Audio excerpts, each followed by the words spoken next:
India Global. India Global.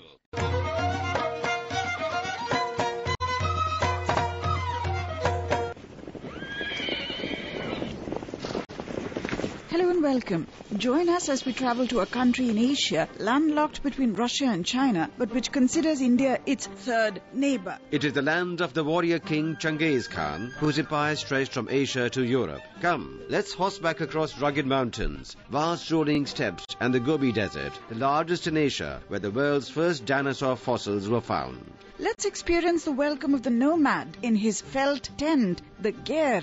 Sip tea with cheese, try herding sheep and cattle, practice some archery, and listen to throat singing, listed as intangible world cultural heritage. Yes, let's travel to Mongolia.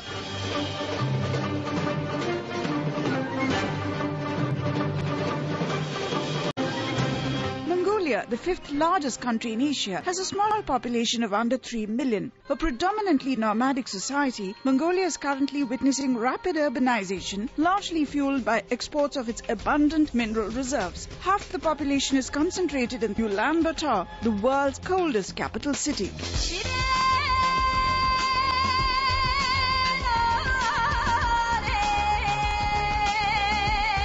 With a history dating back to the 3rd century BC, Mongolia today is a multi-party parliamentary democracy with a mix of unitary and federal features and a presidential and parliamentary form of governance. Tibetan Buddhism is the dominant religion and Mongolian the national language. The United Nations recognized Mongolia's nuclear weapon-free declaration in 2012.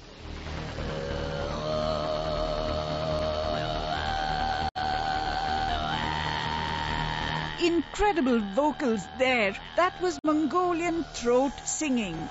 Civilizational links between India and Mongolia date back to over 2 millennia. Following Mongolia's emergence as a modern nation-state, the two countries have built relations based on this shared historical and cultural legacy, says India's ambassador to Mongolia, Somnath Ghosh. Relations between Mongolia and India are very close, friendly and warm, and we look forward to developing it further. Mongolia considers India as one of its third neighbor. Many use the term spiritual neighbor, recognizing our deep religious links through Buddhism. 2015 is the 60th anniversary of establishment of diplomatic relations between India and Mongolia. India was one of the first countries outside communist bloc to recognize Mongolia and also help Mongolia join United Nations organization. Ambassador Ghosh lists the many high-level visits that have taken place on both sides which have strengthened these relations further. Our first Vice President, Dr. Sarvapalli Radhakrishnan, visited Mongolia as early as in 1957. Presidents Sri R. Venkataraman, then Srimati Pratibha Devi Singh Patil, and many of our Vice Presidents visited Mongolia. Some of our speakers also led parliamentary delegations, and we have received in India successive top Mongolian guests, Presidents, Prime Ministers, Speakers. Indira Gandhi visited Mongolia in 1965 as the Minister for Information and Broadcasting. You can well imagine what was going through her mind as she looked on to endless steppes and recalled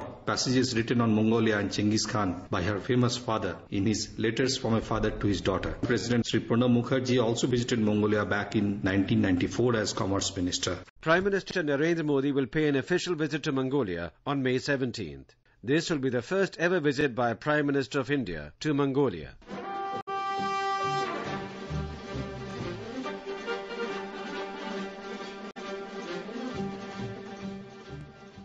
The India-Mongolia Joint Committee on Cooperation is an institutional mechanism for enhancing bilateral ties between the two countries. Ambassador Ghosh highlights the several agreements between the two countries that have led to steady progress in the relationship. Starting from the Indo-Mongolian Joint Declaration in 1973, our relations steadily progressed. In 1994, we entered into a treaty of friendly relations and cooperation, which spans political, trade, economic, cultural and technical cooperation. Among prominent agreements, I would mention cooperation on space science and technology, a memorandum on use of radioactive minerals and nuclear energy, agreement on cooperation in defense, customs. We have a $20 million US credit line to Mongolia. India and Mongolia conduct an annual joint military exercise called Nomadic Elephant, and both are also part of the multilateral exercise Khan Quest. Ambassador Ghosh explains that India is actively involved in capacity building in Mongolia. Today, Mongolia is one of our largest training and education program partner outside SAARC under the Indian Technical and Economic Cooperation, ITEC, and Indian Council for Cultural Relations program, ICCR. Every year, over 200 Mongol students come to India under government scholarship, and there are many more who study on their own financing. We are upgrading Rajiv Gandhi College of Arts and Production, one of the premier organizations of vocational training in Ulaanbaatar. We are happy and encouraged that our cooperation is growing.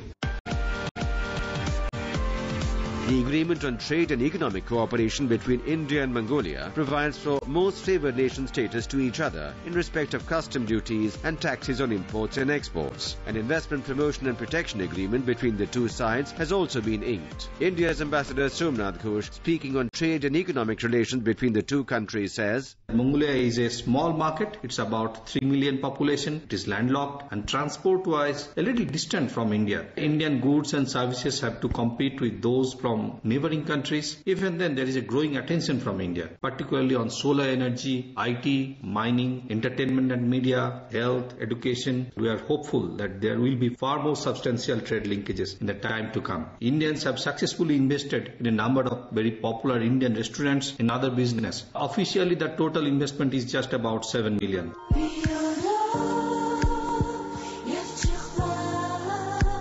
India's Ambassador Somnath Ghosh talks of the cultural ties between India and Mongolia. The Hunas who came up to India before Christ are none other than the Hungnus from the present-day Mongolia. Our links with the great Genghis Khan is well recorded. Even the last of Mughal emperors prided themselves as the descendants of Chagatai, the second son of Genghis. However, our most defining and enduring relations, I would say, is reflected in Buddhism that flowed from India to Mongolia through ages. Along with the nomadism of traditional life, Buddhism is most important phase of Mongolia's life and culture. The fascinating connect between the two countries can be seen in several aspects of life in both India and Mongolia, says Ambassador Ghosh. Indian influence in culture, language, traditions have permeated almost all spheres of life. The national symbol of modern Mongolia, Swayambho, came from the Sanskrit word Swayambhu, the self-created. Mongol words like Arya, Adya, Sansar, Dharma, you can easily recognize Sanskrit roots. Indian religious leaders and scholars visited Mongolia from time immemorial. The 18th century, gigantic 108-volume Kanjur and 226-volume Tanjur were translated from Indian works. Famous grammar in Mongol language was written following Sanskrit grammar of Panini. Ramayana, Mahabharata, Panchatantra have more than one verse in Mongolia. And in modern times, Tagore is one of the most widely read writers. In India, there are many Mongol signs and signature. Mongol blood mixed into Indian ocean of humanity through ages. Mongol Puri in Delhi took Mongols who once lived in large group. The ruins of Siri Fort that you see today were built against the Mongol raiders.